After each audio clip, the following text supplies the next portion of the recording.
Crisis pools. What are they?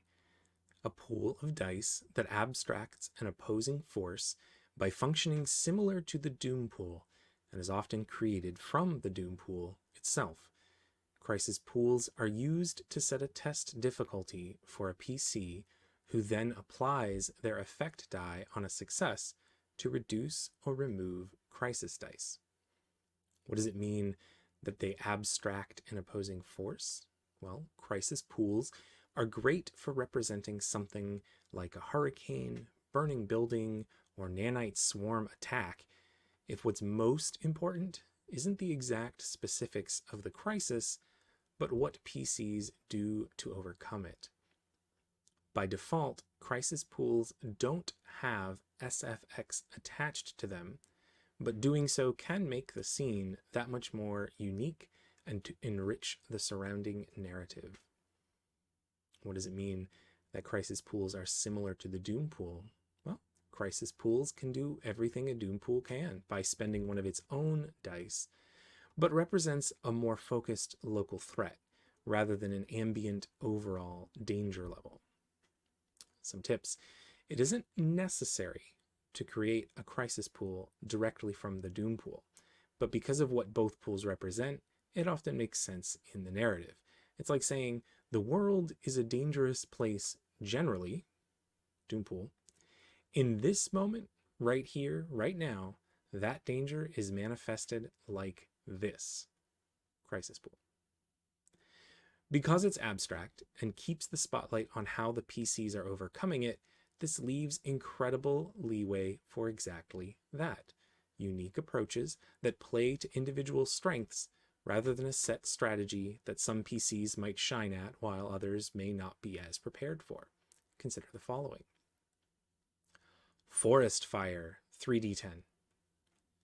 The crisis is the burning forest, yes, but the evacuation of nearby wildlife and residents, coordination with relief and rescue units, and controlling the fire from spreading are also important.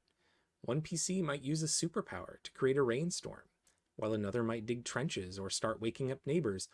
All of these are perfectly valid ways of reducing the crisis. Alien invasion, 5d6.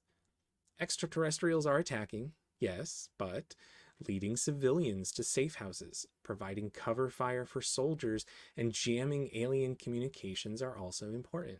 One PC might take to the skies in a fighter jet, while another stealthily leads people to bunkers or hacks the alien mothership. All of these are perfectly valid ways of reducing the crisis. Amorphous blob, 8d8 with the focus and versatile SFXs, and the limit where the PC steps up their effect dice if they use cold-based attacks. A giant gelatinous creature is oozing over the landscape, destroying the city and consuming any form of biomatter. It's weak to cold, so any PC exploiting that weakness can step up their effect die. But the blob can also stretch and shift and mold itself to almost any space.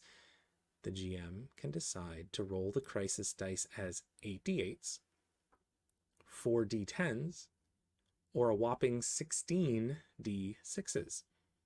Features which may keep things dramatic once the crisis pool has been whittled down a bit. To represent this and to scale in response to the PC's chosen action. Conclusion. Crisis pools are an excellent source for impromptu opposition with little to no prep needed, or when a GM really wants to just give PCs a chance to get really creative with their conflict resolution ideas, allowing them to excel in their own ways and set up memorable and unique scenes.